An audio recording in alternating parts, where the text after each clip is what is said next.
Okay, hello y'all.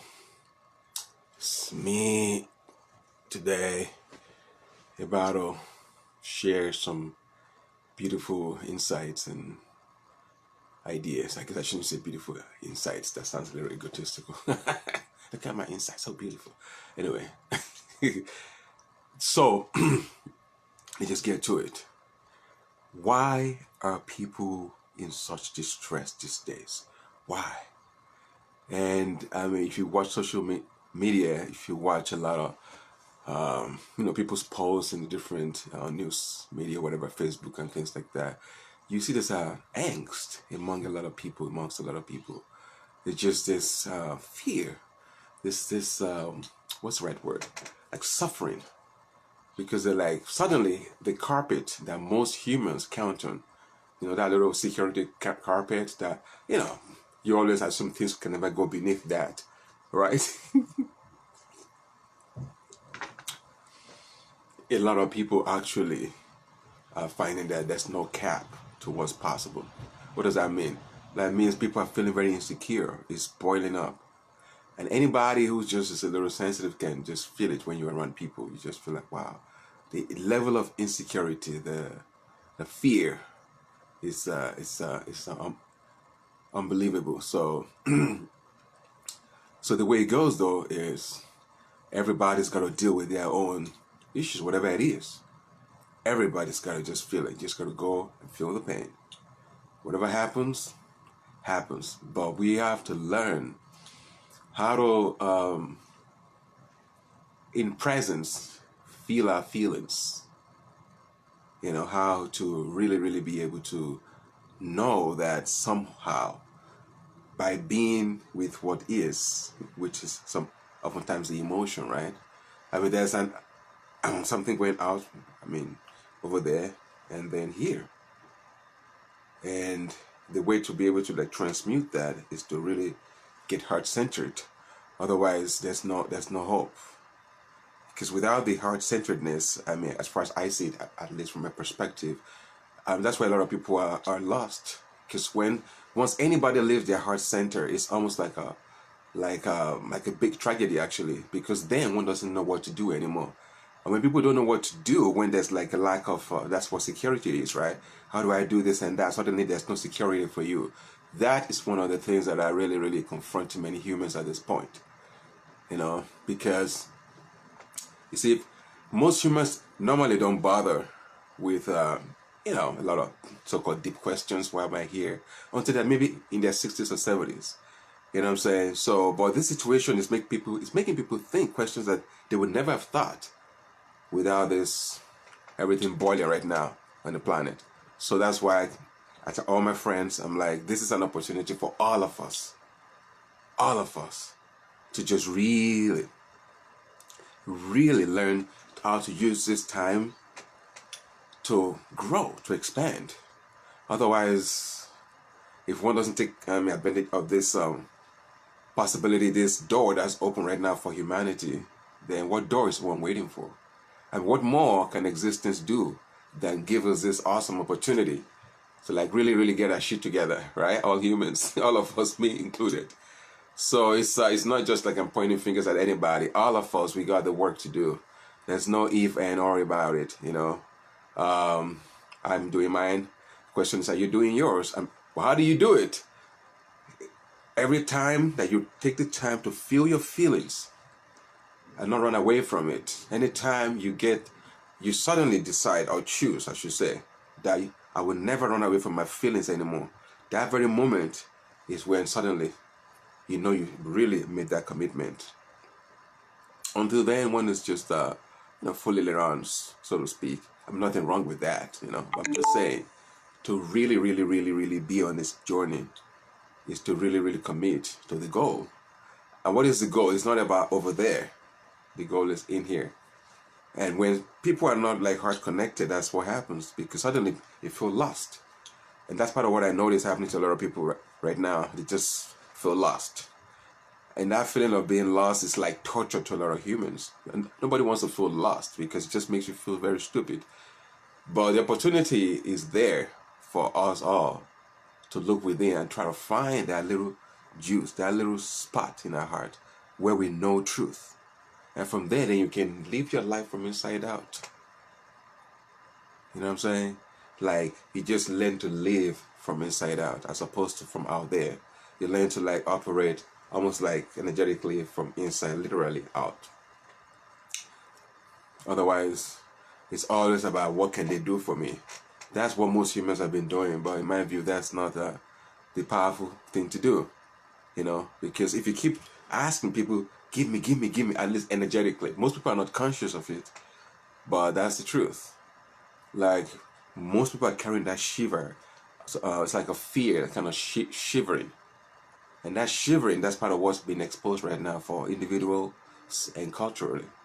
Whatever it is in me or you or anyone, whatever is there that's still holding one back from fully expanding, those things will come up in the heart for one to feel it.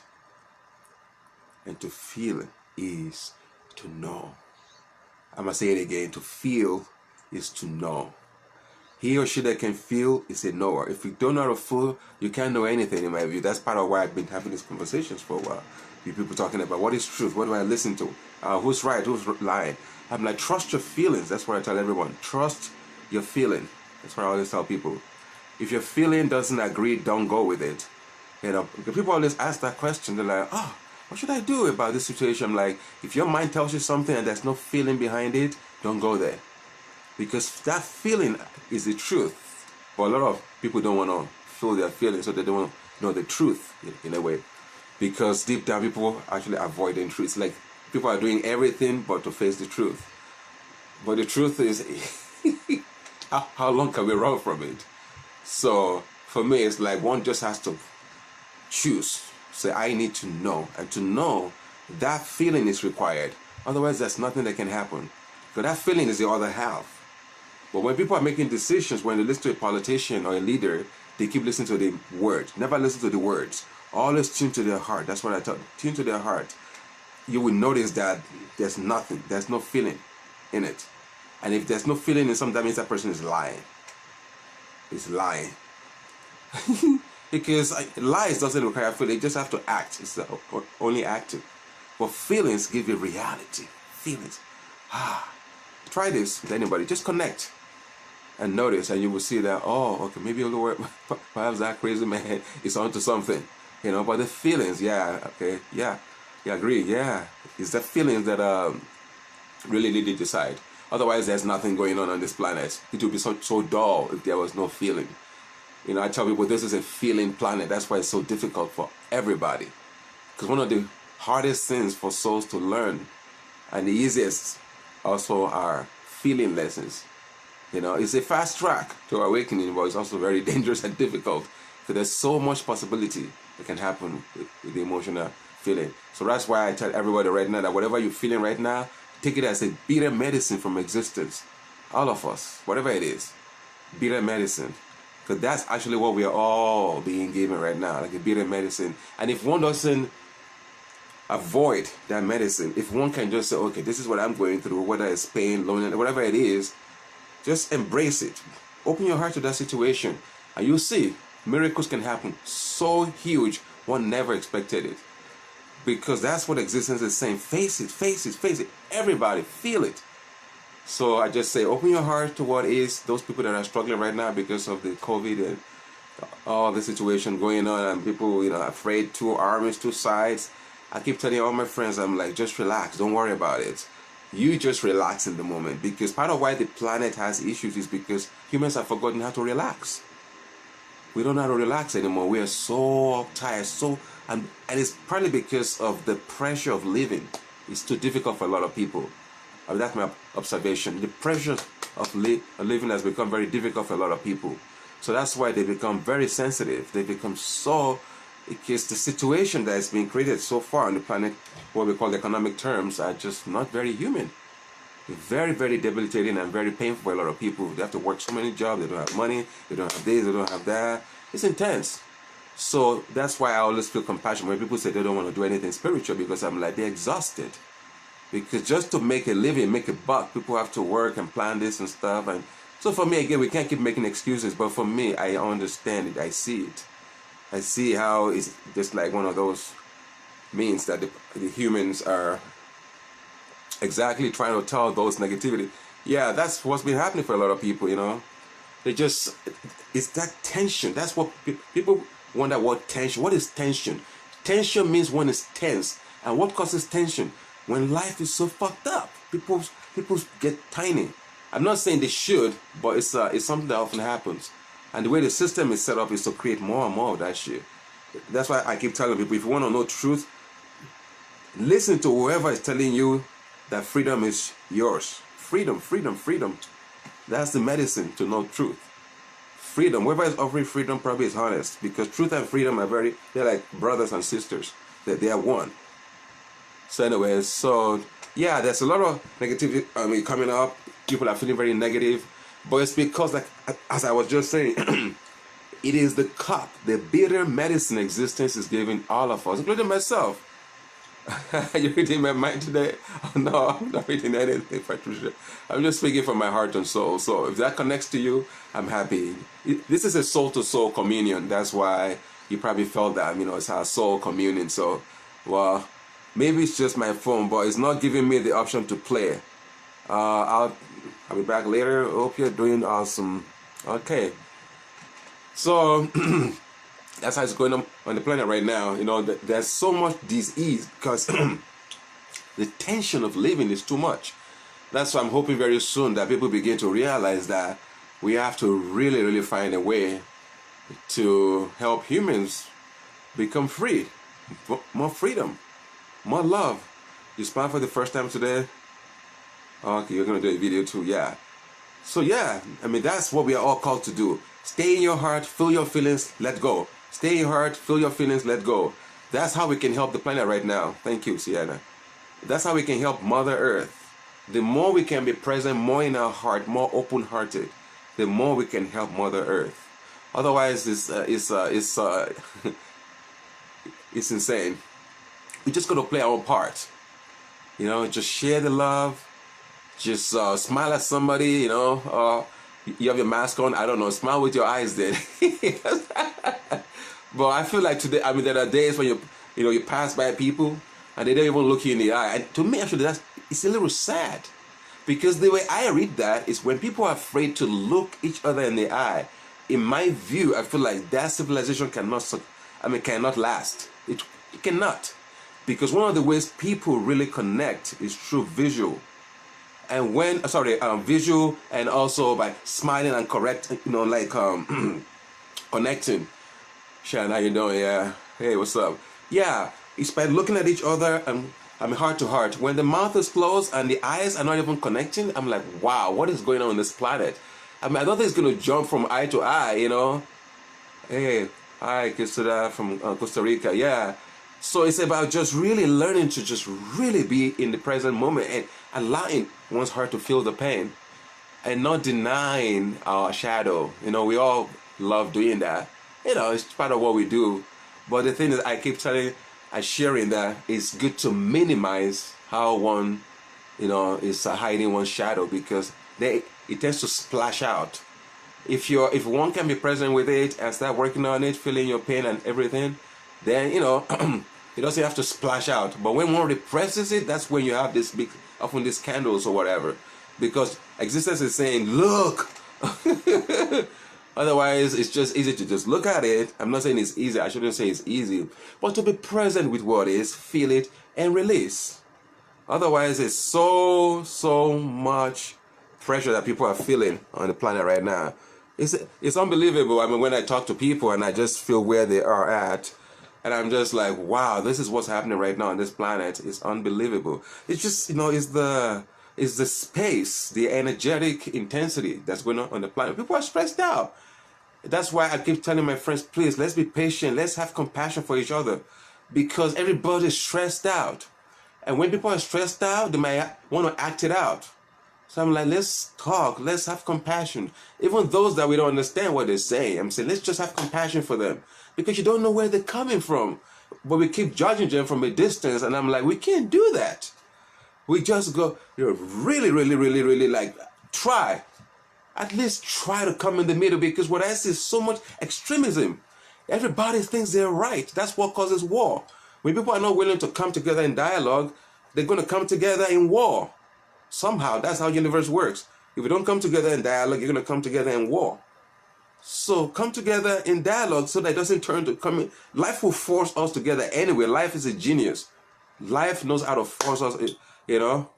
So it's about us just allowing life to teach that lesson. And I understand what a lot of people are going through, but I'm like, don't let that stop you from having compassion for your neighbor, even the ones that you don't like. Because remember, you can have compassion even if you don't like somebody. Some people say, oh, you can't do both. I'm like, bullshit. Of course, you can. I don't like everybody. There are people that I find personally very annoying. But you know what? I love them still. That love, that compassion behind the surface emotion, that's what matters. The emotion is just temporary anyway. But the love, compassion behind it is what matters. If there's no compassion behind any emotion, it becomes very violent. That's what violence is in my view. Action without compassion can easily become violent because the compassion is what transforms the passion. So that compassion is part of what I'm talking about. So you don't have to like everybody. Compassion just means you can say, you know what, that's me. That's me too. That's me. Because we are all one, right? Compassion is to say that person, even though I don't agree with them, but that's part of reality too. Okay, I don't like it, but somehow you have to find a way to open your heart to it, but you don't like it. That's what preference is. Being a human being, that's like one of the prerogatives of being a human. Preference, you're free to choose. So, I mean, nothing wrong in having preferences, like or like whatever. People you want to be around. But what existence says is, even if you don't like something, keep your heart open, unconditionally. That's what unconditional love is. People have to ask me, they have to say, I'm looking in case there are questions. Somebody wants to tell me that, how about, just trying to see, yeah. If any questions are coming in. Anyway, kind of lost track of what I was saying. If anybody has questions, just text it to me right now and I'll answer immediately. I'll talk about it. But anyway, so that's part of what I was just ruminating on today about the state of our nation, America here, and of course the world in general. I keep seeing so much tension building, And I keep telling all my friends, I'm like, why are we allowing ourselves to get played like this? This is it's like child play to me. I can see through it. Anybody that can see from a certain level of, in my view, wisdom and intelligence can see this game. It is such a game. And people are falling for it. Toxic work, yeah, people are falling for this shit. You know what I'm saying? Like I was saying in one of my videos, I was like, two factions have been created for humanity to keep humanity fighting. And one faction says, oh, this group is guilty. You know what I'm talking about. This group is guilty. Oh, this group here, these are the victims. Okay, this group over here, they are the... I'm like, this is dangerous because guilt of any form will never work. To guilt anybody into doing anything, they will just resent you. So to me, guilt and responsibility are two different things. We can hold them responsible. That's powerful, but not guilty. That's why the whole race thing, I'm like, yeah, let's give African Americans reparations, but not from guilt, but from responsibility. Like, okay, how can we help these people that have gone through so much? You see, there's love there and there's forgiveness. It's not about guilt, like you should feel bad. Why should anybody? This happened a long time ago, but we can feel responsible. So, okay, what can I do about it today? That is actually what existence, in my view, wants from us. How we can be responsible today and do something about it. But when I keep hearing on some news stations and they keep talking about this race should feel guilty, I'm like, this is dangerous because nobody wants to feel guilty. If you try to make people feel guilty, they will resent you and they will do the opposite. Whereas if you don't make them guilty, you just say, guys, come on, let's talk like a friend. Come on, I know you, okay, you may not agree with me, but look, these people here, they went through this, blah, blah, blah. How can we, I mean, what can we do? You know, like as friends. But what do we do as humans? We go, oh, no, they're wrong, I'm right. You know, I need to make them accept. No. And that's part of what I notice right now, going on right now on this beautiful planet. So, Patricia, you said dealing with toxic workplaces. Of course, people are, the workplace has become torture chamber for some. Sorry for laughing. You know, it's become, I'm sorry, I wasn't laughing at you, Patricia. It's just a situation, okay? Hope you're not offended by my crazy laughter. No, honestly, like people, we are behaving like children, like pubescents. I'm like, how can us grown humans say I will not love you anymore because you disagree with me? To me, it is so ridiculous. Absurd. Absurd.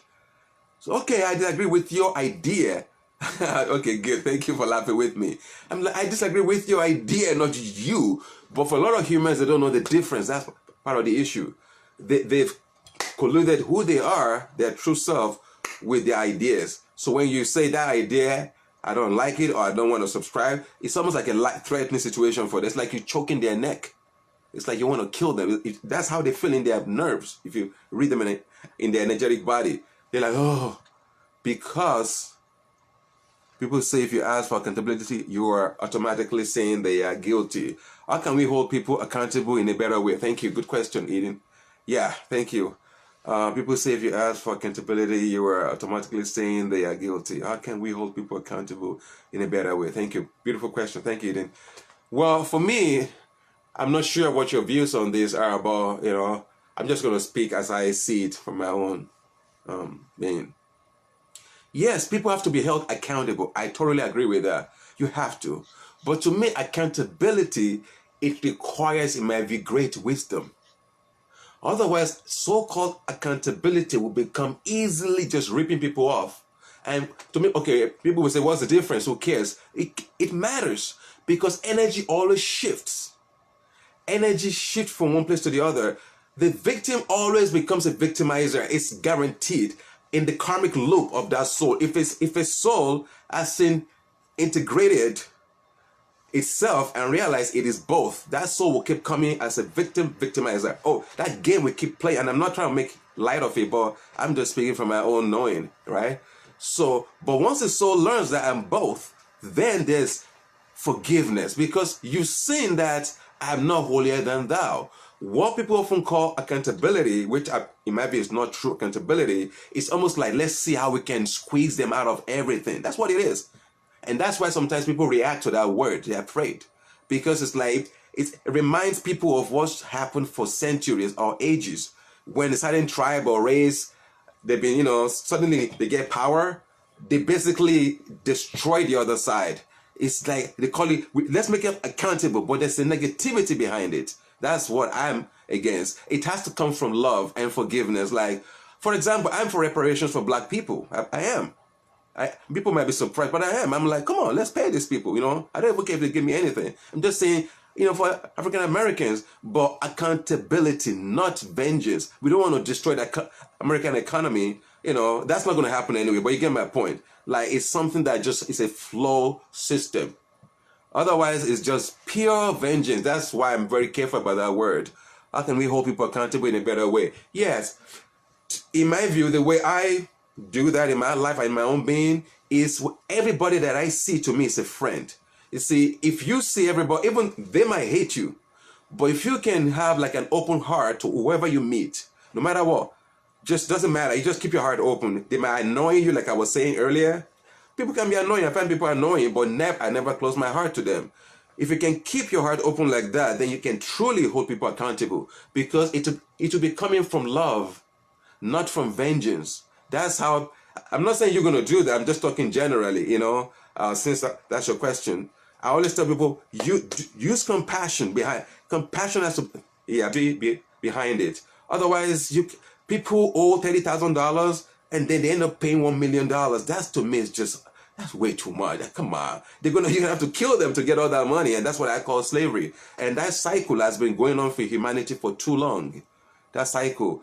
People don't understand. If you were to energetically gauge the whole history of humanity, I would say, if I was to digest into simple phrase, I would say it's been one vengeance after another. Vengeance is a story. That's why it's so painful. It's vengeance over and over again. And what is happening is because individually and culturally, it's like souls. It's like one side has been diminished, they've been put down. Universe always makes sure somebody survives in that tribe or nation. Somebody will survive who will nurture the hatred. And then one day they're going to get their chance. They're going to be vengeful, but it's going to just be another war. And when those people are suppressed, they're going to one day get power because that's how universe works. Everybody gets their turn. So that's why I'm like saying so vehemently these days that we gotta be careful about many things, that even though I tell the person what you're fighting for is awesome, but be careful who's pushing you. That's what I keep telling my friends. Be careful who's pushing you, because they could push you to hell and you will think they're helping you. And I'm speaking categorically about certain people. You know what I'm saying? Like, I'm not trying to scare anybody, but always investigate. I tell you, to know the truth in this country, follow the money. Follow the money. You will see the hidden hand, and those hidden hands, they don't always have the back of humanity. So that's why I keep saying that we all got to be very careful when we just saying, oh, I want to work for the organization. Be careful who's pushing it. And I'm not going to mention names because I don't know about this. Am I answering your question? He didn't let me know if he's still there. Am I answering? Or am I just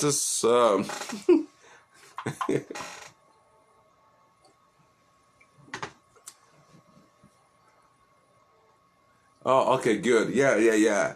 It's very, I mean, yeah, all of us, we just need reminders. That's all, that's it.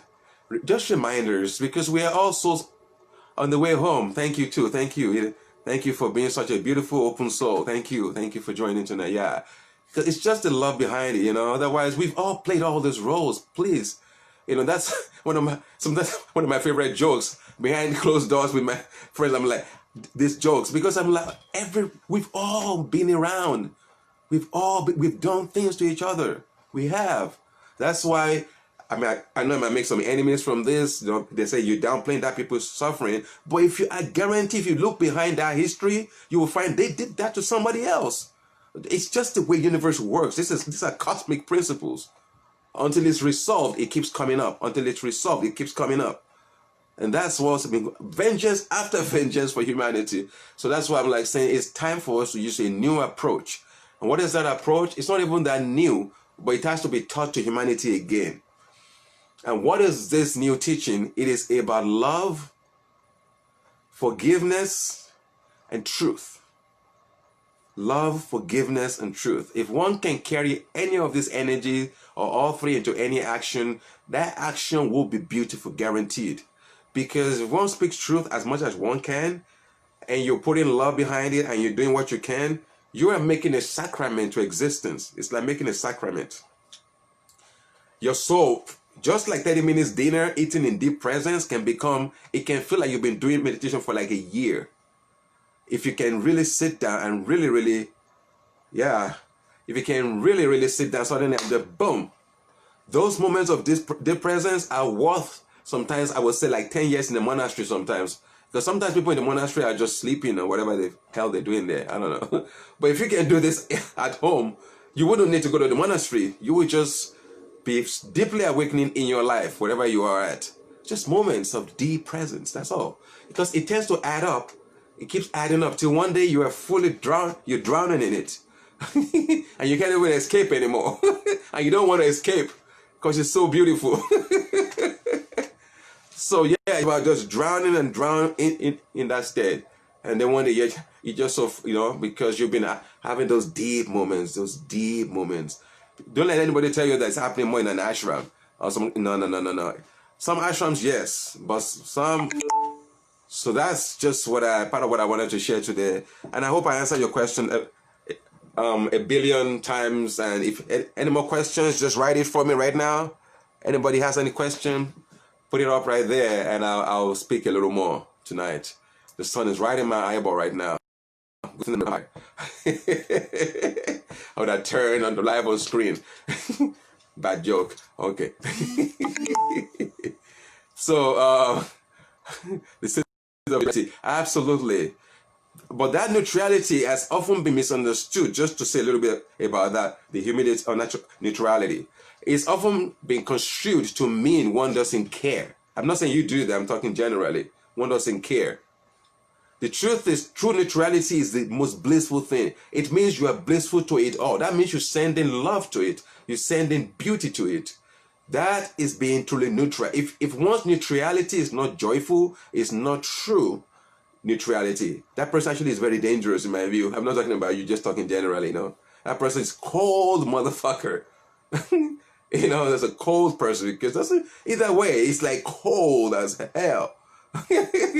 So yeah, thank you. Yeah, I mean, I knew you would agree with that. I just wanted to say that in case anybody was watching that. Yeah, neutrality is blissful. It's like you are so joyful.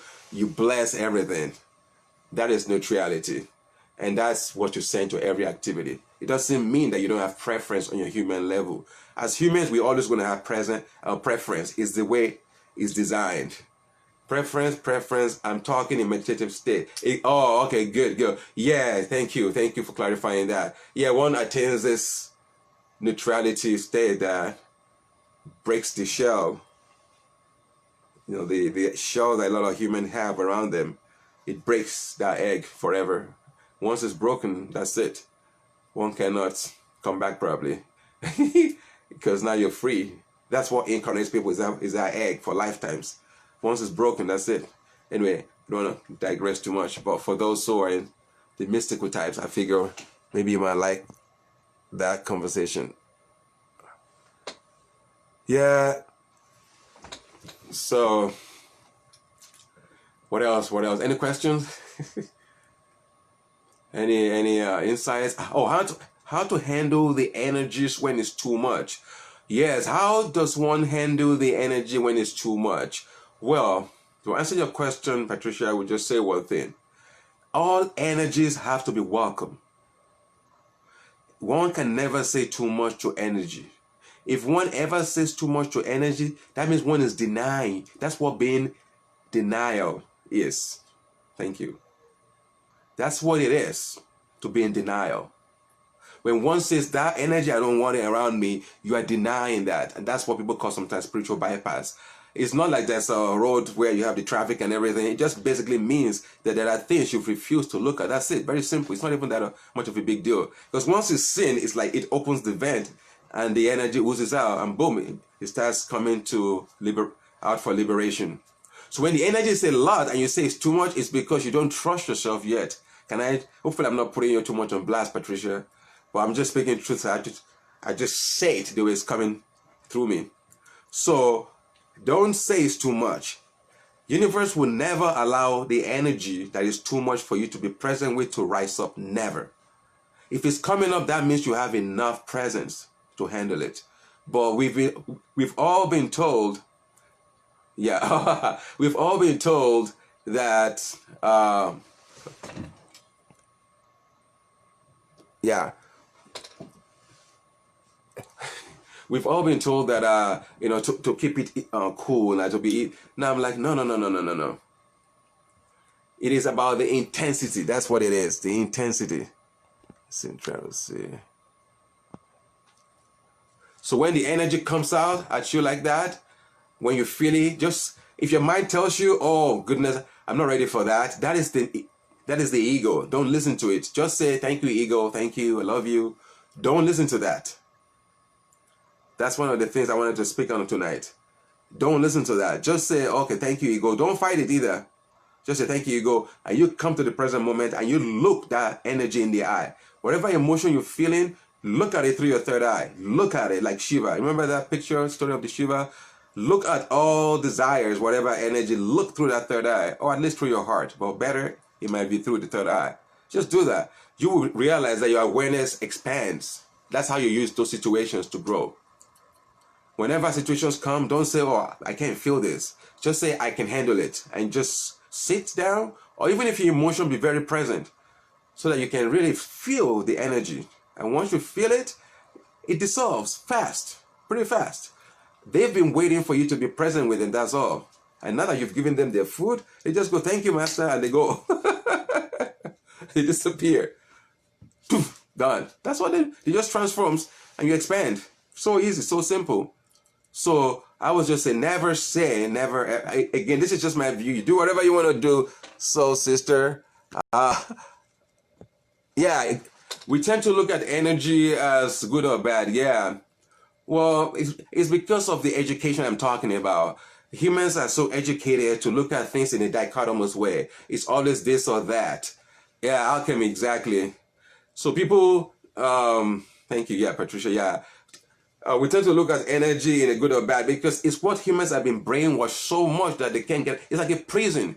And in fact, somebody asked me what karma is. I would say karma is being trapped in the prison of the bad. I will say that again. Karma is being stuck in the prison of good or bad. It is torture. But it's part of human evolution that humans were supposed to have gone through. So we've gone through it. Some of us have gone, some people are not so much. But it's part of the evolution of life. You have to go through it.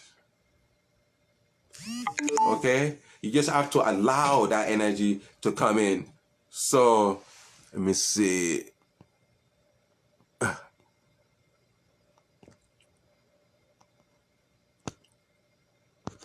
Yeah. So when people look at it as good or bad, it's like now you're dividing. It's better to just keep your heart. It doesn't mean that your mind cannot say something is good or bad. People sometimes make that mistake. They think not being judgmental is not saying anything is good or bad. I'm like, no, absolute rubbish. No, you can look at things as good or bad. Judgment just means you're saying the bad should not exist. That's judgment. You're saying that shouldn't exist. And the moment you tell something not to exist, it means you have to also destroy the other side. Because it has to balance out. So that's why people begin to feel weak if they do that too much in a lifetime. Then the energy body gets all fucked up. I mean, forgive me for that term. Because, that energy, normally the human is supposed to be open your heart to good and bad. It doesn't mean you don't prefer the good over the bad. Of course, you want the good side to win. But somehow in your heart of hearts, you don't shut your heart to the so-called, because they need each other. It's like a coin. You can't have one. You can't have one without the other. Yes. You can't have one without the other. They go together. They're brothers and sisters. So whoever wants to make the world a very good place, I'm like, calm down, come to your heart first. Because in the drive to make it a good place, people can create incredible evil. It's happened. And anybody who knows history knows what I'm talking about. The so-called do good are sometimes the most dangerous because they don't know when to stop. They just keep doing and doing and doing till they start causing problems. But they won't recognize it because they are with good people. Relax. Only he or she who is able to see himself as good or bad can see another person fully. That's why people don't see each other very well, because we are all denying parts of ourselves. So when we see another person, we see just part of it. We don't want to see the whole thing. But the more one sees all of one's shit, then you can read any. People ask me, say, oh no, how are you able to read people like that? I said, because they are reflecting of my own shit. There's nothing wise in that. I just have to look at my own shit and boom. It's like, of course, because there's only one ego. It's only one. The more you know your own ego or mastery, so to speak, you know everybody else too. And I see my own shit, what I've done in the past, what I'm doing, whatever. And I can have a good laugh about myself, saying, Oluwa, you dumbass. But in a playful way. If we can learn to do that to ourselves, we will grow and expand so fast. If one can learn to just not deny one's shadow, if one can just find a way to breathe. Yeah, Cheryl, yeah, Crystal, yeah. If one can find a way to just breathe when you're feeling your heart, I mean, you can feel it. I mean, I don't think anybody listening here hasn't felt that. Suddenly, it's like there's a knot. Those are the moments we're shutting our hearts. It's like shutting the door, like the door of a church, like a huge door. That's what it feels like. But to do that, yeah, one can become very detached, so to speak. But that person will create hell on earth, guaranteed, because they've shut all avenues through which things can flow. The heart is like a canal. Things flow through the heart. If you shut it down, you're gonna just it's gonna just be a cosmic mess. So that's why I always tell people that you gotta allow both within yourself. It doesn't mean you don't work on yourself so that you can have more and more, so to speak, good aspects more than the bad, but you don't judge the bad as long as they're there. And for most people, it's there till we die. That balance has to be there for one to exist in the physical body, in my view. So anyway, any other question here so that I don't just keep, because this is what keeps speaking. People have questions or insights or anything.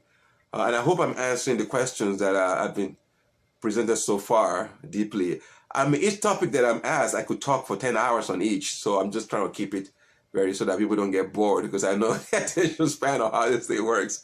So I just want to share as much as I can this very moment with as many people as possible that are ready for, so that's why I'm doing this right now. So any question, any insights. Okay. Yes, these are just things, the musings of a madman like me, you know. Because for me, people might say, why are you calling yourself mad? I'm like, it's the most liberating thing. The moment people think you're crazy, then you're free. Otherwise, people have all these ideas. Oh, if this person is awake, if that person is not awake, what are they? How do you know somebody's awake or not? And what I tell people is, don't worry about that, because we are all just awakening. Everybody's just awakening. But one of the things that I would say is the joy. You can't miss the joy. The joy has to be there, in my view. If there's no joy in that realization, I will be very suspicious of it. That means it's just, oh, some apologies to make now. I've been mean to some people this week. Oh, yeah, of course you have. Welcome to the human world. Oh, yeah. You know, I feel like every day, if I haven't made my apology, I feel like maybe I'm forgetting something. I'm like, there's got to be someone I got to apologize to today. Because as humans, we fuck up. It's just the way we are. As humans, we make mistakes. And unfortunately, sometimes we throw up on people, you know, and we haven't asked for permission. That's all I'm saying. I say we should just ask for permission to say, today, guys, can you be present with me today as I say this? If you can't hear this, it might be intense, but I need the whole space for me. And then you go, then speak what you got to speak. Otherwise, if people hear us without presence, it's like we're throwing up on them because we didn't prepare them to make a choice. So that's why sometimes I'm more careful about some of my posts than others. So I still mess up, but I'm careful. Because if you don't say things in a way that people can be present with, sometimes they won't listen to it. And to me, it's like a waste of energy. So it's like trying to put some energies in it so that people can be like palatable to it. Like, oh, otherwise, when we get really mean sometimes at people, when we use language that sometimes I feel like I want to use, but no, people won't listen anyway. So to me, it's like, what's the point? You're just going to create enemies. Just going to create enemies. Absolutely. You're just going to create enemies. Like sometimes, and I'm vegan, sometimes I can't stand vegans. They annoy the fuck out of me. And sometimes it's the self-righteousness. It irritates me. Sometimes I'm like, maybe I should start eating meat but I'm not going to do that, just to spite them. It is that religiosity, that holier than thou. I'm like, you used to eat meat till yesterday. Now you're vegetarian. Now you think the whole world is going to go to hell. That's the energy sometimes you get from some of those die-hard vegans. It's like, relax. Relax. Goodness sake, just show the information. Show the information. I'm not talking about you eating, just talking generally. Show the information, broadcast. And those who are ready to hear, those who don't want to. But I'm not talking about you then. Just generally, I'm talking to address this situation as it applies to anybody that may be listening now in the future. You know, yes, but we all fuck up, so don't be too hard on yourself. I was boasting to one of your friends the other day, Eden. I was saying Eden, to me, is like one of those warriors who are able to do it from the heart. And I know if you're watching right now, let me know, because I wanted to speak a little bit about that right now. But if not, don't worry. But you can just say yes so that I can know you're still here. So some people are just warriors by nature. And yeah, it might be the way I read you, Eden. That's why sometimes I read your posts and sometimes I just keep going. Because I'm like, oh, that's the warrior. You know, you have that warrior side. And unfortunately, in this world, that energy is not respected in women. If you don't mind me speaking about this, I mean, can I speak about this, or am I saying too much? Yeah, it's because that energy is not respected in women. So when women are doing it, men, for some reason, we tend to have problem. The average man won't admit to it, but they find it very threatening. It's like a woman challenging a guy. Come on, let's go wrestle. That's what it feels like to a lot of men. As opposed to saying, wow, she has Athena as an archetype, whatever archetype you are. They go, no. She shouldn't be doing this. And then you take it on. You take it on. And then you're like, oh, maybe I'm being... No, I'm like, you trust your own heart. Because people think anger is always bad. No, I would say anger is like a weapon. It just has to be wielded with love. That's it. Anger is like a knife. It only has to be wielded with love. In the right hands, the blade can cut cake, can make stuff. In the wrong hands, it can destroy. As long as there's love, that's what creates the beauty, the juice on top of it. So that's what I'm just saying. And I've seen that you do it like that. But sometimes, the human side sometimes comes in, which we all have. Honest, I'm not judging. We are human. No matter how divine we are also human. Let's just keep it simple and real. No matter how awake, whatever it is, we are human. And we make mistakes. And sometimes I would just say, maybe, if you don't mind me saying, is just maybe next time to warn people first. I feel like I'm going to throw up today. Those of you who don't want that, don't read this. Then they can make a choice. As long as you've warned them, if they keep reading it, that's on them. Love you too, Eden. That's on them. If they keep reading that thing down, after you've told them, now you've given them up to them. Now you're free. If they can't handle it, if they can't hear it, that's on them. But I've warned them. Yeah, absolutely. Please warn them so that they can actually make a choice to be present with you or not. Either way is beautiful. But if they stay there and they keep reading it and then they complain, you have every right to tell them to go fuck themselves. You know me, I'm a little harsh sometimes. Maybe you're nicer than me. Tell them to go fuck themselves because they read that shit. That's on them. And you've given them permission not to read it or not. So for you, it was cathartic. It was like Picasso painting for you. That's why for those people that love Picasso, please forgive me. I'm not a big fan of Picasso because I feel like all his art should have been locked up and burnt. Great artist, great technician, but it was his therapy. It was his puke. The body, to me, that's just me. Forgive me for saying, for those who like his work. So that's how I think of this kind of stuff. We are all allowed to, but make sure you get permission first. And before you speak, make sure you're present. That's all. Permission, and then you get present, and then you can do whatever. Yeah, okay, thank you. Yeah, Picasso sucks. Thank you. I have an agreement. Woo. I was afraid right there. Because to me, it's just like, but again, for the man, I'm happy he painted because if you look at Picasso's painting from my perspective, he would have been a murderer. Look at the body parts. That's the act of a murderer, in my view, not to judge Picasso. But it was his catharsis, the Second World War, all that pain shit. He was an alchemist. So as an alchemist, I respect him. But I feel like he should have sold more of the painting that came from true creativity, not from the vomit, his vomit. But because of money, he recognized people were buying more vomit than beauty. He kept selling more and more vomit. Because he was also a businessman. He said, oh, people want just garbage. So he sold the shit to them. Because he was an alchemist in my view. Those were his pukes. And he was selling them. And the beauty he wanted to give the world, people didn't want it. So businessman, I said, okay, give them what they want. At least that's my own mystical reading of what happened with Picasso. So it's like we should all paint our emotions. Paint your pain. Dance your pain. Turn it to creativity. And then it dissolves. That's the art of alchemy. So we all are being called to be bigger and bigger alchemists now. What time is it, by the way? Let me see. Okay, almost 8. Okay. I guess I have more time. So that's what we should all do. And release, and then you're fine. Presence, ask for permission. Permission, be present. And then say what you got to say.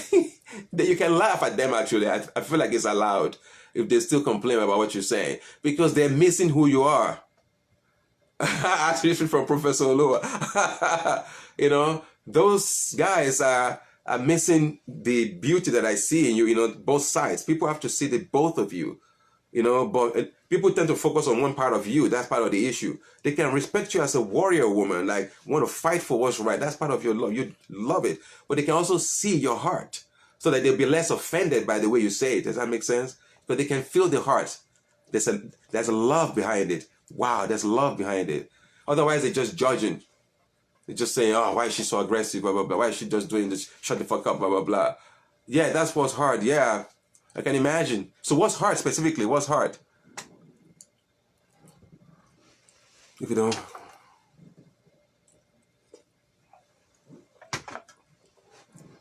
I'm assuming what you said is hard is being judged. Because that's what judgment, as I was saying before, is. People only look at half of us. Exactly, not being seen. Exactly, it hurts. Because you can't help it from the way I know you. And we spend some considerable time together, Yeah, exactly. I see. You're a ferocious warrior. That's part of what when we were hanging out, I was like, wow, what a warrior. I could feel it. And I said, what a warrior. Then I also recognized she has a heart too. But you cannot but be yourself. When you're not fighting for some cause, you feel empty, right? I'm pretty sure you probably, because You have that. You want to do something beautiful. You want to contribute beauty to the planet. But behind it is love, and the masculine is threatened. Let's just call it spade a spade. In fact, not just a spade, but a fucking spade. Excuse me. I'm not even going to excuse anything. That's how I talk. Let's call it spade a spade. The masculine is fucking scared of the woman. Let's just call it spade a spade. As opposed to a man looking at the woman and say, wow, that's your warrior side. All of us, man, myself included, that's a warrior side. Okay, let her be. Let her be. It's part of her. We go, oh, no, I don't like that part of you. I don't like that part of you. That's not love. That love is to say, okay, I'm a little afraid of that part of you. Every man should just admit that one day or the other. We're afraid of, when a woman is being a warrior, that's fear in men. And that fear is what patriarchy honestly is, in my view. It's a fear of the fierce woman, wise woman, the curandara, the medicine woman, all of that stuff. Yeah, absolutely. And I'm not going to say too much. If you want me to talk more about it, you can text me. You have my number, Eden. But I just wanted to say that because you're such a beautiful soul. And sometimes it just hurts my heart when I sometimes see you struggling. I'm like, ah, she's letting it get to her. She's letting it get to her. And I'm like, no, don't worry about this idiot, this fool. Just, like I said, warn them and, and keep doing your work. Just make sure it's more and more from the heart. That's all. That's your business now. It's from the heart. Whatever it is, just go ahead. From the heart. You know, you're going to make mistakes. I make mistakes, like I said, every day. So it's just part of life. You know, like this idea of being spiritual, we don't make mistakes. I can't stand those ideas. It's so, in my view, so stupid. It's like, what do you mean? It's ridiculous. No, we just are. And we have both, and all the sides. She's tapping into an archetype. Yeah, let me see, any more questions? Wow, almost 8 o'clock. Thank you. You're helping me immensely. Okay, I just don't want to put too much of your business on blast. That's why I'm like being cautious, you know, because, you know, I'm Scorpio, you know, so maybe you have like less of an issue with that. Me, I always like to keep my private, and nobody's business. This is my public, not because I'm hiding anything. It's just, you know, it's like the mystic in me. I want to reveal, you know, it's like the mystical game, whatever. It's just, but maybe I'm more open to, yeah. So, I mean, let's talk more another time, if possible, you know, just text me because there are things I might reveal to you like in private conversation, you know. But in the meantime, I would just say every woman that's listening to this, maybe now or in the future, who has that archetype of the warrior, but it's like, that's, okay, what do people think Kali is? People don't understand what Kali is. Kali, I mean, at least the way I read you, Eden, you're a Kali woman. Kali is a warrior goddess. She is a lover who expresses love through war. I mean, it doesn't mean like on the battlefield necessarily, but fighting for a cause. That's Kali. And yet men will worship Kali. They'll be like, wow, but Kali is a love, it really is a love goddess. Kalima, yeah, she's a love. Men, through our stupidity, we used her, we made her very ferocious and nasty. The truth is, she's one of the most beautiful goddesses. Without her, we don't have, this planet would not exist without Kalima, because she is the supreme warrior goddess. Y'all know the story of Kali when the planet was full of demons, according to mythology, I think Hindu mythology, and like a little short story. And the gods kept fighting the demons and they couldn't win the war. Guess who they called for? Ma Kali. That's who they called for. Ma Kali. And to me, again, as a mystic, I feel like there's truth in this story. Because for me, when men get tired of fighting each other, the stupid masculine way that we've been fighting, when we have women generals who lead battle from heart, the world may know peace. Because women, sometimes we're just hopeless, just to be honest. We're too much in our head. Too motherfucking in our head. The whole day we think, and forgive me any man that's watching this, don't be offended, I'm just speaking truth from my heart. We so let that damn left brain. But if we can come to our heart, why would you want to attack any nation if you're in your heart? Of course you're going to be wise enough to defend yourself. That's wisdom of the heart. But why do you want to go attack somebody else? But in the masculine, with the arrogance and the ego, you want to be the biggest, baddest motherfucker. There's so much shit on the planet. So to me, I'm very, very generous with the feminine. It's like the feminine to me is the way to go. That's what the planet needs. But some of those feminine will be warriors too. It's not anti-feminine. It just means a woman who's fighting from her heart, that's all. But she might have a gun. In fact, the biggest motherfucking gun in her hand. Or she may be the Supreme Court Justice, whatever position of power she is. And she would do what's right. Because she's in her heart. She won't lock people up for 10, 20 years for bullshit stuff. She'll be like, no, I'd rather quit my bench than do that shit. Because that kind of a soul, she knows that to her, it's a matter of soul, not even principle. It's the soul. She knows better than that to get corrupt. She's saying, no, I will quit. Even if it means I starve to death. I will not put those kids in jail.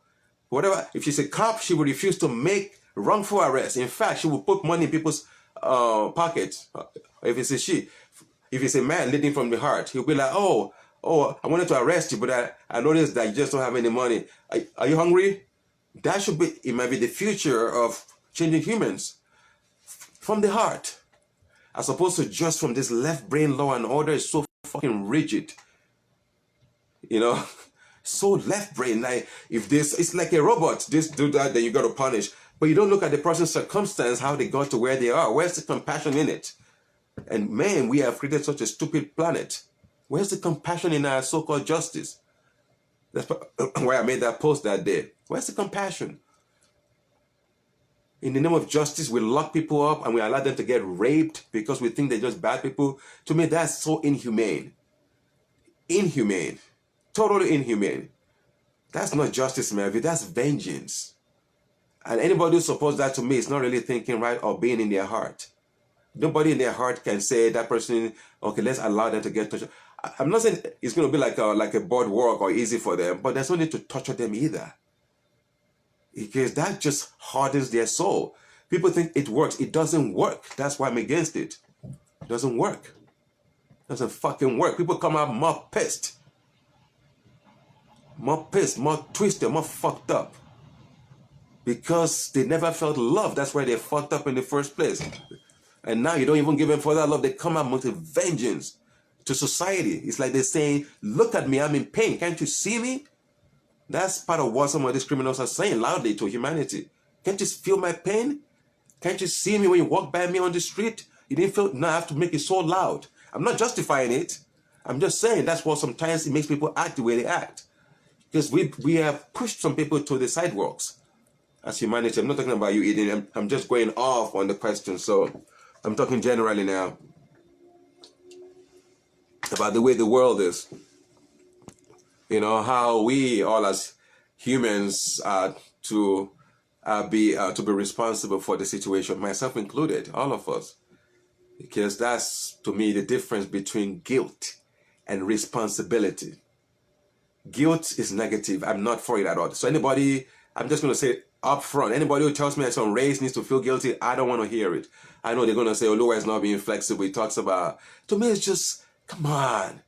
Okay, maybe I'll give that person a few chances to debate. But to me, it's like a low, but why would you want to even debate that?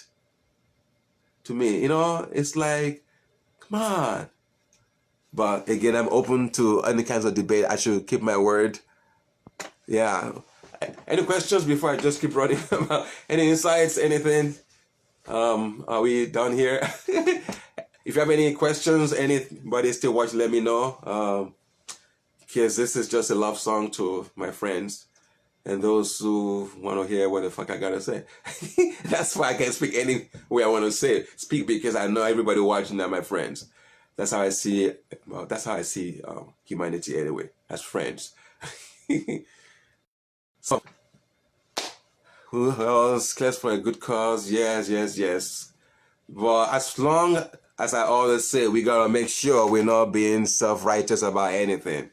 Because that's what cause war, guaranteed. And from one of the videos I made the other day, we gotta be careful about such a race war. Because that's what I see could happen easily. People probably think it's conspiracy theory. I'm like, no. No, that shit could happen. For real. Because, again, I don't think it will happen personally because people are hopefully waking up. But the game of races against each other is so rife. It's so obvious to me, at least, and people that probably agree with me. It's so obvious, the languaging. The issue with when people see a lot of these things, They take things at face value. That's one of the mistakes people make. Why they call some of this is conspiracy theory. They're taking things at face value. They're saying, I wouldn't do that. Or, no, we wouldn't do that. I'm like, no. Be a little more humble and know that there are more people on earth than you. Put yourself in situations where you can, you don't even remember, maybe you already had in a former lifetime. Being born in absolute wealth, you're raised from childbirth to believe you're better than every human, that your genetic strain is the best. And then that child becomes a racist son of a bitch. And you think that there's no compassion for that person. No. Somehow we got to find compassion for that person, because how else could they have turned out? I'm not saying we have to condone it. That's the thing. It's not about condoning things. People think, oh, I'm just saying it's okay to just get away with stuff. No, I'm saying we have to understand where they're coming from. That understanding is part of the energy that I was talking about forgiveness. It's easier to forgive those we understand. I'm going to say that again. It is easier to forgive those people that we understand. That's why, to me, understanding is such a good thing to learn, so to speak, to learn to understand. What does understanding mean? It means you're able to stand literally under another person, not literally in that way, but you get my point, and see where they're coming from. That's understanding. It doesn't mean you're going to agree with them, but you can at least be humble enough to look at it. Say, oh, now I see why you're saying. I'm not going to go for that view. This is my view here. But without understanding, we're standing here, we're not participating with that person to see how they're looking at things. We're not understanding them. And that usually will cause war, because it's like we're trying to impose our own genius on them. But as they're saying, first of all, understand me. That's pretty much what I would say most humans are doing subconsciously. In varying degrees, depending on the personality. We are looking for people to understand us. You understand me? You understand me? It's almost like a very subtle thing. Most humans are doing. Understand me. So, and if you can give that understanding to people, what happens is it allows their inner child to relax. Because every inner child is looking at daddy and saying, can you understand me? Can you see me? They're very similar. Can you see me? So when you give people that, you know what? Okay, I hear you. You are saying this is what happened to you. You are saying you don't agree with me. You are saying, using that language, it's like now you're understanding them and they'll begin to relax. But we as humans, we are so quick to jump at what we think. No, the first thing is always to ask the other side, what is your position? Literally asking, what is your position? Position means where they're at. What led them to this moment? And when they share generously, you also share generously, there won't be any war. It should just be like, oh, we were about to kill each other right now. But there's no need. Because now we understand each other. You know what? We'll take over that part of the country. You take over that part. And you can grow that because you're good at that. You can do that. We'll cooperate like nations or like neighbors. And that kind of planet will be so beautiful that it will make, whatever his name, the jazz musician, What a Beautiful World, that song, it will make it look pale. Because people will just be so in their heart,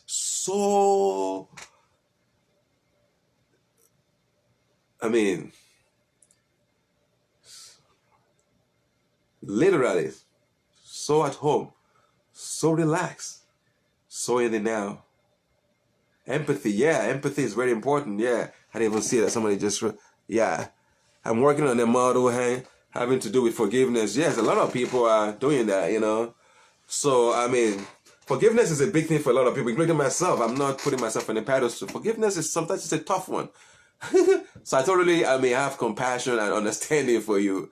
Forgiveness is not as easy as people think, because there's a level that you want vengeance. If you're watching a movie sometimes, and then some people get killed, there's part of it that's rooting for the other side to get murdered. Come on, admit it. Yes, self-reflection, compassion, absolutely. You want them to get obliterated, like destroyed. How could you do that to that tribe? Same thing we all do subconsciously. So when we actually feel like we're actually trying to forgive, we're actually just waiting for the right opportunity to attack. But forgiveness comes from putting, like I said before, understanding, say that's where they're coming from. Oh, then we can forgive each other and knowing that I've been a victim, you've been a victim. We've all done it. We've all done it. requires self-reflection and compassion. Absolutely. And empathy. All those beautiful things. Anybody who wants to continue chatting, you can just message me on my messenger here, or you can text me at 510-240-2322. Again, 510-240-2322. If you want private sessions, by the way, I keep forgetting about that. It's me. Part of what I do is I guide people. I'm just a guide. And as a guide, I can, by the grace of existence, able to guide people maybe into former lifetimes. And maybe sometimes I can guide them into what's possible for them in the future life. But it's not about showing off to them. It's just more so that they can come now more to the present moment. Because for a lot of people that struggle of presence is because they caught up either in the future or the past. They haven't left the past. It could be lifetimes ago. Or they could be imagining 7 lifetimes, depending on how ambitious they are. They want to create so much wealth that would last for generations. That's a madman in the making. It's like too much future. Relax. Create wealth right now and it will last naturally. But if you're too in the future, planning all day long, one will go mad. So those two dichotomies, that's why one has to recognize it. Okay, yeah, if we self-reflect, we can find out, absolutely, we can definitely find that, yeah, because it's about reflecting and finding out one's, not weaknesses, but one's shadow, so to speak, whereby you just look at it with total love and compassion. I tell people in private sessions, I say, look, if one hasn't learned to forgive, one will naturally get heavy, guaranteed. In fact, I don't want to be rude. I got to be careful, in fact. But sometimes I wonder whether some of the weight gain in humans sometimes is because of a lack of forgiveness. I don't want to be offensive, but I feel like that's probably part of the situation, apart from all the bad food we're given. But I really feel that because when somebody is not forgiving, the energy is still there. It just becomes like a heavy weight. And then another one, it just piles up. And sooner than later, the energy body won't be able to handle it. The energy body will begin to suffer. And when the energy body begins to like get stuck, then it's going to transfer that burden to the physical body, and the body will start getting big. It's almost guaranteed because it's the weight. It's pushing out. It's trying to push out. That's why. Okay, thank you. I'm not offensive. Okay, good. Yeah, stagnant, heavy energy. Yeah. So I'm like, forgive people for your own sake.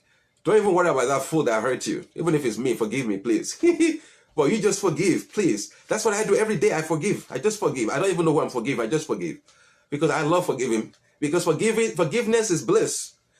One day, if you ever feel sad, just say, I forgive. Just go walk around. Tell everybody you meet, I forgive you. Just walk around. Don't let them hear. They're going to think you're very arrogant. Just walk around the store and say, I forgive you. I forgive you. You start laughing. By evening, almost guarantee you're going to be in bliss. Because you're going to feel so light. Part of the reason why we're not feeling lighter and lighter as humans is because too much past. Trust, I have, okay, good, you have personal experience, yeah. Too much past in people, too much past. If there's too much past, even if it's like a bad past, I'm like, just forgive. Otherwise, you're going to have to come back and then get vengeance, and then they're going to get mad at you, then you're going to come back. It's that, humanity, aren't we tired of those lessons? The karmic path is so heavy. It's like, the path of karma is the heavy part. You got to keep making sand marks into the desert and then come back and reap the benefit and then go and get more benefits and then reap off more benefits over humanity. Let's go beyond this small ancient path. Let's wake up in the now. And one of the ways to wake up in the now, and is to dip in so deep into presence you never come out of it, is to allow the energy to rise. And let the forgiveness happen in your heart. Okay? It's really beautiful. Let the energy in your heart release all the pain.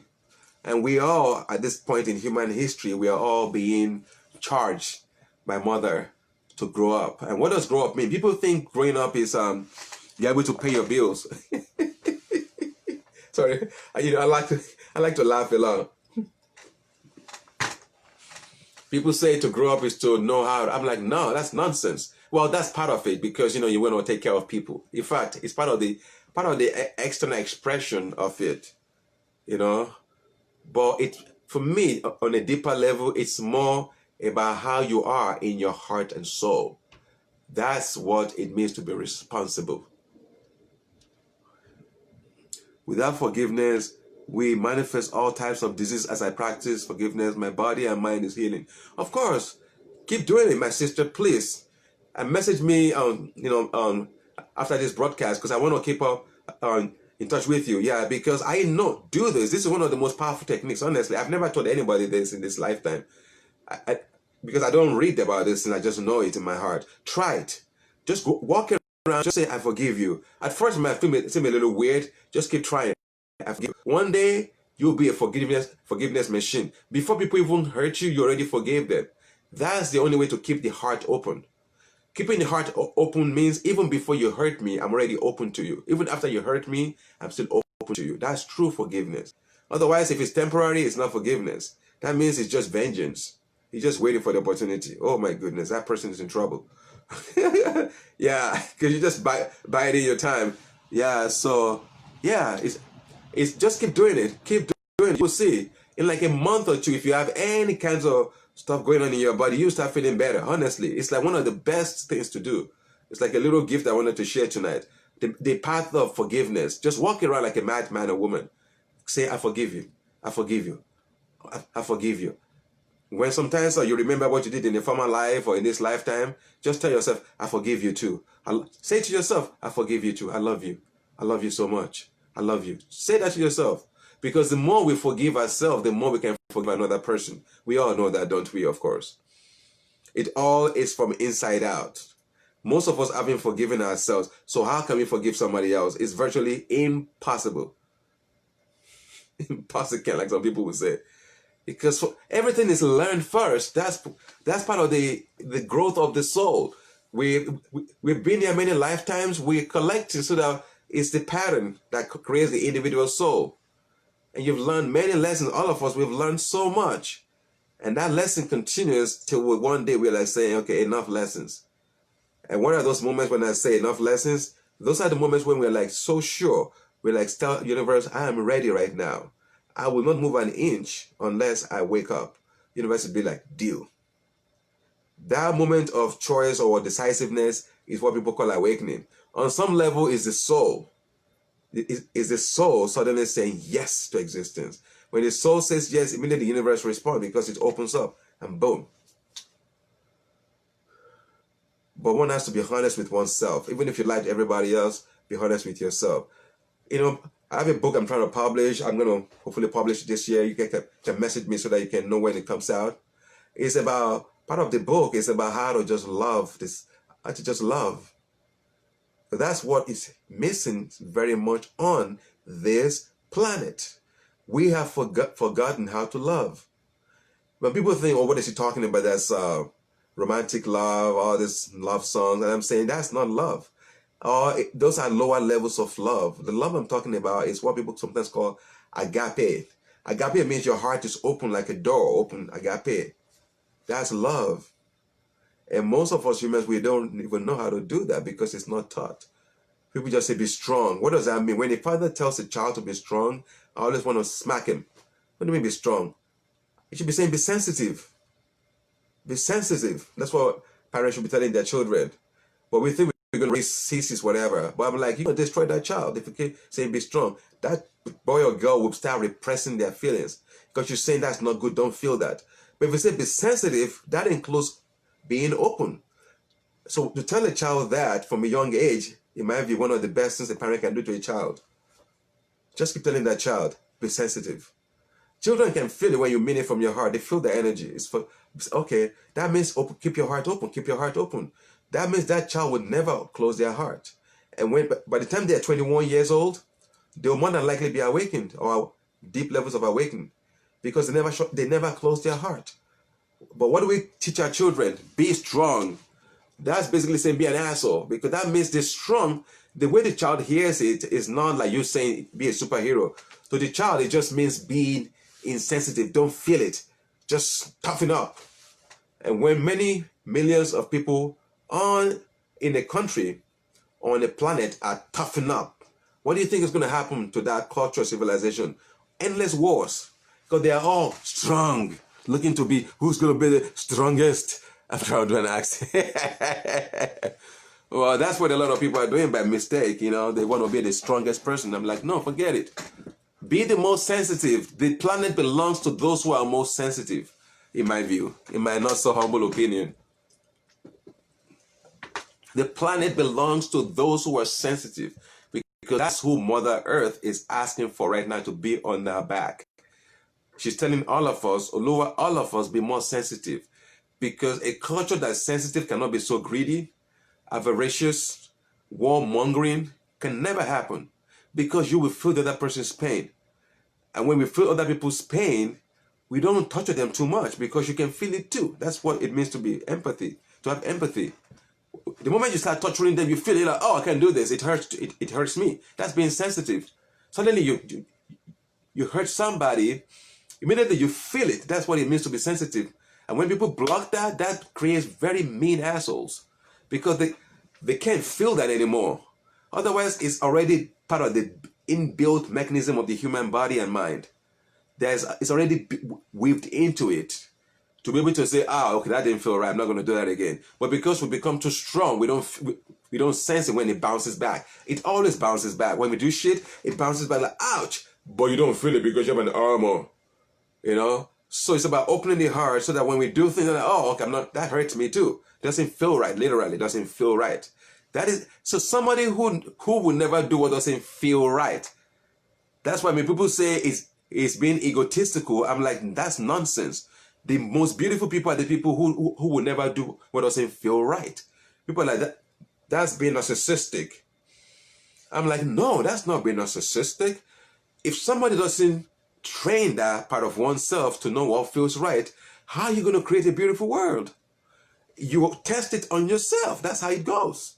I don't know if anybody would disagree with me, still watching or might watch in the future. But it's like somehow you just, yeah, this is it. And then to trust that feeling and to be able to feel it and say, oh, that's how you learn fast in the human evolution. That's how souls can go through many lifetimes, can grow so much, because they've somehow learned to be more and more present and keep their heart open. It opens all doors. To keep one's heart open opens all doors in existence. If one person was to ask me what would be the one thing that he or she can do on this journey, I would say, keep your heart open, always, no matter what. That person will expand, because then you can even miss your shadows. The very term spiritual bypass doesn't make sense to me sometimes, because I'm like, it's not possible. Then I realize, oh, for some people, because they don't feel as much, they can bypass. That's literally what it is. They're bypassing their feelings. So I'm like, okay, some people are less feeling based. Because for me, I'm such a feeling person. To me, it's like everything that I learned, to me, such a feeling thing. So to me, it was such a weird idea to say somebody is spiritual bypass. I'm like, what? Then I began to study some of my friends and clients, and I realized that, you speak Cambodia. I wish I could speak any language, but I don't. I'm too lazy to learn too. But if I can learn all languages, I will speak so that I can reach more people. But I don't speak Cambodian. Thank you. Yeah, so that's part of what I would say. Keep your heart open. It will open all doors to you, guaranteed. The journey will be so fast. Because love is the currency of existence. I'm going to say that again. Love is the currency of existence. If one can somehow keep one's heart open, existence will pour at your feet. Honestly. I'm not saying that from ego. It's my experience. It's my experience. You know what I'm saying? It's my experience.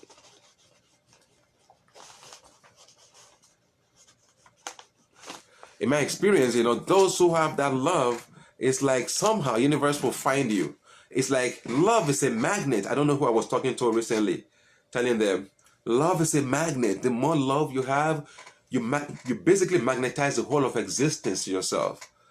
You dissolve into it, because love is such a huge magnet. So that's why I tell people that just learn to feel, because true feeling is how we learn to love. No other way that I know of. Otherwise, how one is going to learn love? But through feeling, one is able to learn love. And those that have chosen the path of love, I'm like saying, congratulations. Even though your journey has been very difficult, don't worry about it. Just be present with your pain. He or she who comes to earth with a great pain body, he or she who's felt a lot of pain, oftentimes these are the great souls. I'm not joking. I'm not even trying to be nice. These are cosmic truths. I'm not saying it's needed, but often that's the case. Because they are the ones that say, I want to do it right now. Right now. They're saying, this is my last lifetime. I'm doing it. I'm going to do this right now. Oftentimes they will come with a big pain body, because the pain body, it forces one to grow. Because it hurts like shit. It hurts. But if one doesn't have a lot of pain body, one is very heady, more the intellectual type, one may not wake up. Because everything will become a system. Everything becomes a concept. I'm not saying it's impossible to wake up without being an intellectual, but I feel like their journey is harder in my view. I could be wrong, just speaking from my own experience and state.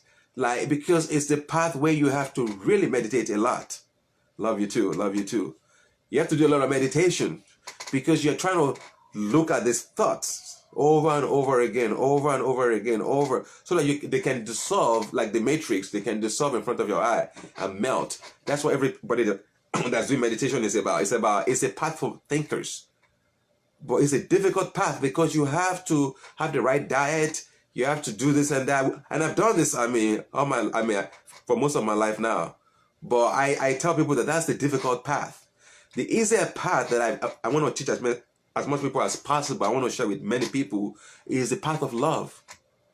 Because if you can somehow manage to do both, or especially the love, it will be faster. Because then you don't have to sit for so long in meditation trying to master your thoughts. Just one moment of pain, if one can look at it in deep levels, so with open heart, can wake one up more than any meditation can. Just being very present with a feeling that's very powerful, because that emotion becomes like like an atom bomb. It will explode, and when it explodes, it feeds you energetically. And when you get fed energetically, you wake up literally. It just heightens your awareness in your home. That's it. Very simple. But feelings can do that in one moment of pain. Like Eckhart Tolle's. That's how I will understand Eckhart Tolle's experience. Eckhart Tolle, that night, in my view, he chose the path of pain. He must have, in my view. The path of pain is a path of love, generally. And people that have this pain bodies, because they've made a promise almost before they were incarnating. They were saying, this life, whatever it takes. And when you say whatever it takes, the universe says, oh, really? Okay. And sometimes, because we humans, we're not very wise, including myself, sometimes when life is very good, we don't want to wake up because the dream is good. You're like, this is so good. So life says, come on, you made a promise, you said you're going to wake up. Because that's all that existence wants for us, to wake up, to realize who we are. But we're avoiding it. We're like, and that soul that's made a deal before incarnating with existence said, this is it. Do whatever you got to do. Existence is good. So when one is not listening, existence paints that story a little more difficult. It's part of the system. It's a cosmic system. It's not like it's being done intentionally. It's almost like a wheel that moves by itself. If one is not waking up through one direction, it will move to the other direction. Because that wheel, to stop that wheel of reincarnation, that's what people call the wheel of reincarnation. It means somehow you've transcended all three. You can see it.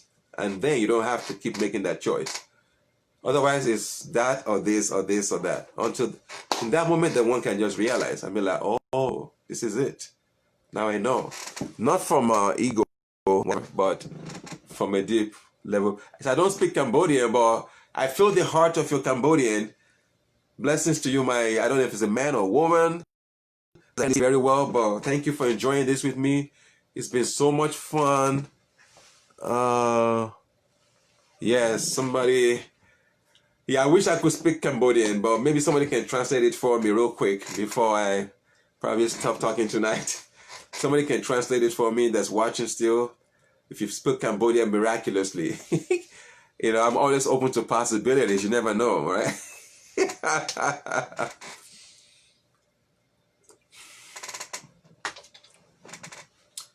Yeah, but to me, even though I don't speak your language, I feel your heart, I feel your love. And that's what matters more than any language. because it is the language that one, actually, in my opinion, everybody needs, I should say, need to speak. He or she who knows how to speak the language of love is already, in my view, a winner. You're already, so to speak, ahead of the game. Good for good, good, good. Ahead of the game. And what is this game of life? Is to learn how to love ASAP. Because if one doesn't learn that, life, especially those who universe has made a deal with existence, say, wake me up no matter what. For those kind of people, life is like, so the earlier you wake up, then life can say, okay, let's make your life beautiful now. Then you start, everything you've been working for starts happening somehow. You'll be like, how about all this money coming to me, or all these things happening in my life? I mean, then it looks very easy. You feel like, I could have done this many years ago. No. It's because you've done enough work that now, universe, the energy, like I said, is moving in the opposite direction now. Now it's saying, okay, now that you've learned that lesson, otherwise, life on earth could be so beautiful, honestly, because that was first. Existence would have loved to make life so blissful, but it's because we humans, we've been refusing to wake up. That's the harsh truth. We've been refusing to wake up. So existence is like saying, okay, what we got to do now? And look at the situation right now. I'm not making fun of anybody. I hope people can hear my love and compassion behind what I'm saying. I'm not making fun of anybody. But look at what we humans have done for thousands of years. Look at what we've done. All of us, myself included. And because out of unconsciousness, that's it. So that's why I say the basic medicine is people just have to be more and more conscious. Otherwise, this holier than thou narrative, I don't think it's going to work. It's about all of us just waking up more and more and realizing that, wow, we're here to wake up. We're here to share this planet.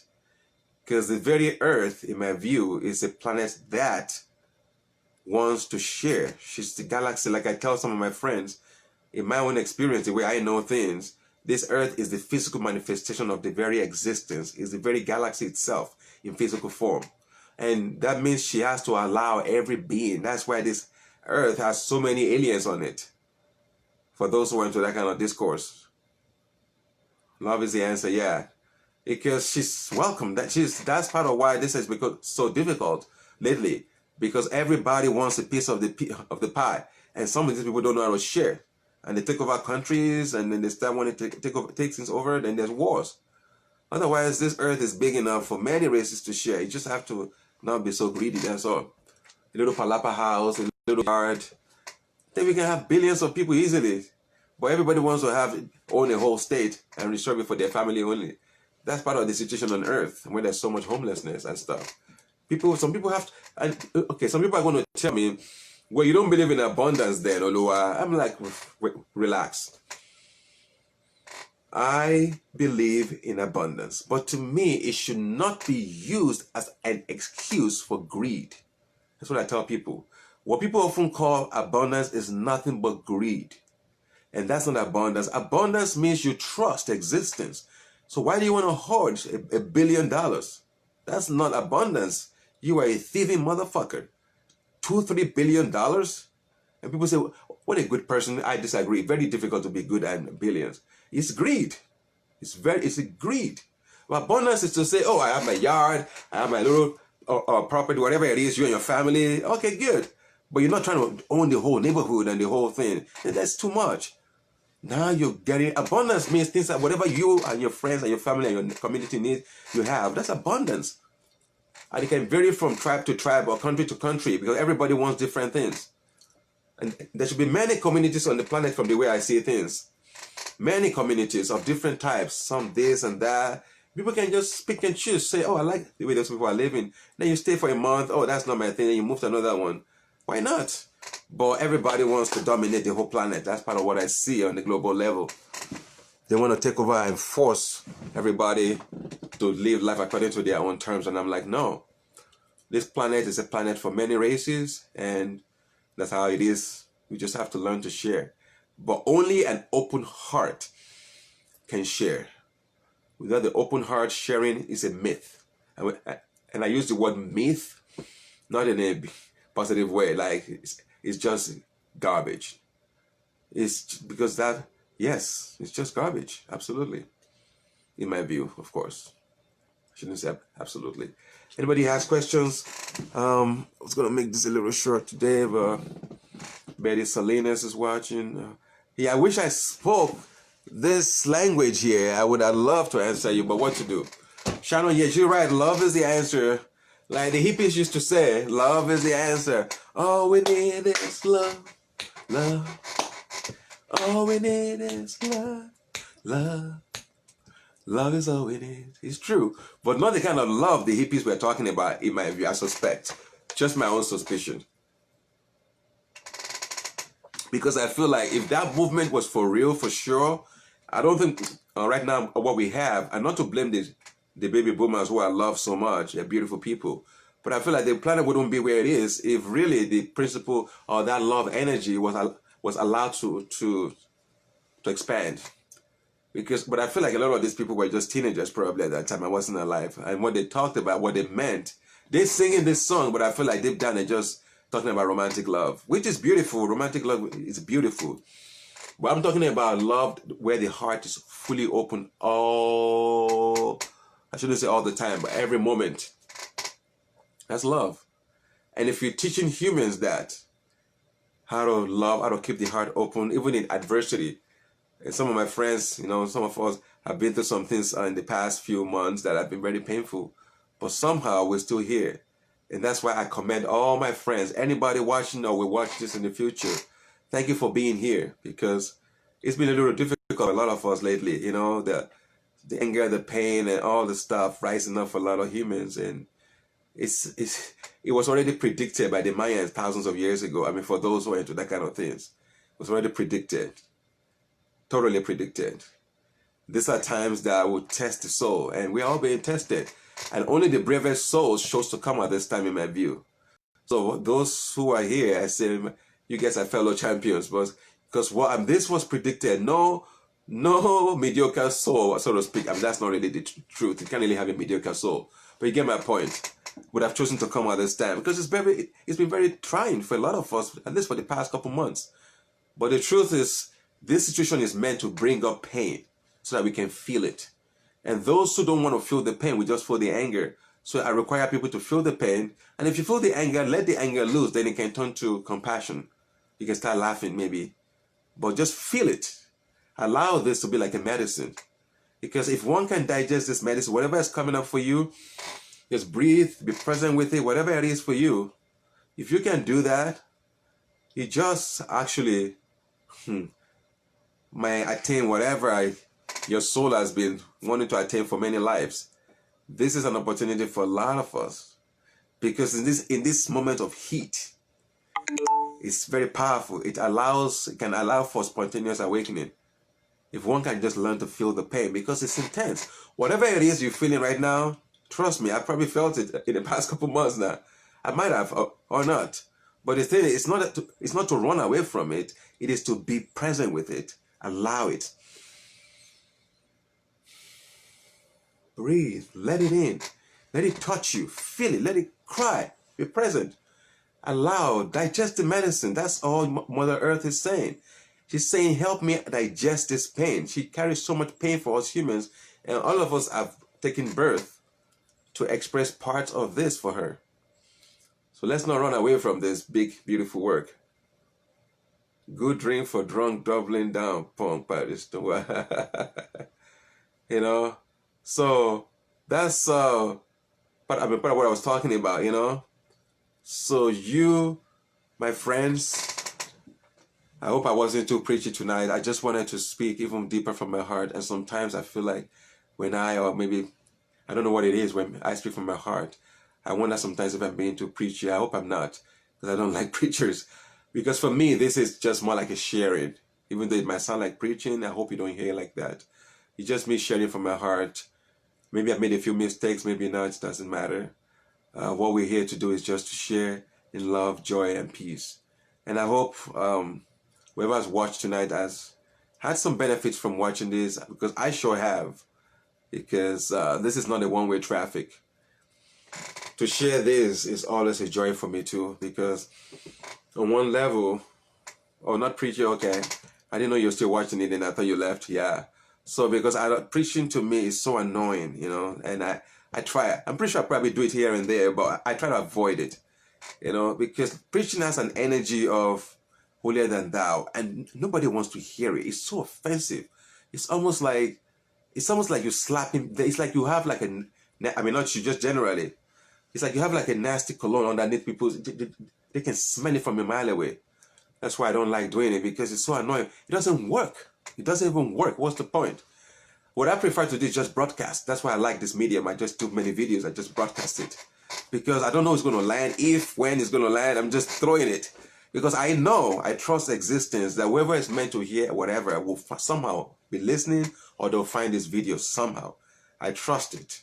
So that's my surrender, part of my surrender. I just broadcast it. Then you can be relaxed.